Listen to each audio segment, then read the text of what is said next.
Enfim, alunos, a nossa última competência, proposta de intervenção. A nossa proposta de intervenção, ela é muito importante, porque ela precisa abarcar os 5 elementos. E antes de falar desses 5 elementos, eu chamo a sua atenção. A sua proposta, a sua ação interventiva, ela deve atender uma das teses. Entenderam? Vocês podem criar até mais de uma proposta, mas desde que uma proposta ela tenha os 5 elementos, tá bom? Então, se você usou uma tese de por exemplo, uma negligência governamental, então a sua ação tem que ser para sanar essa negligência. E aí você vai envolver agentes. Quem vai fazer? É o ministério? É algum ministério? É o Ministério Público?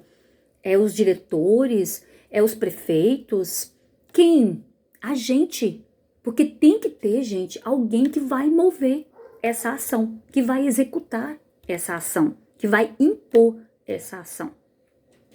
E aí você vem com a sua ação interventiva, que é abarcado sobre o processo da tese, tá bom? E eu sugiro que você use aí o verbo deve.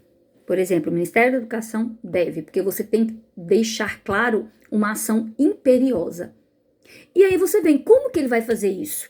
De que forma? É uma estratégia. E aí você vai usar por meio. E aí você vai detalhar isso. Ele vai convidar pessoas? Ele vai lançar isso na mídia? E aí você começa a destrinchar. Você começa a detalhar isso. Mídias, que tipo de mídias?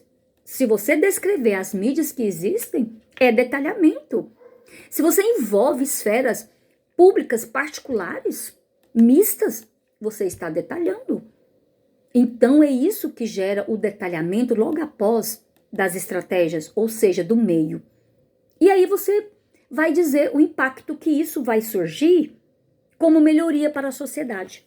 Porque geralmente as propostas que caem na redação, elas são voltadas para o processo de melhoria no âmbito em conjunto, não num processo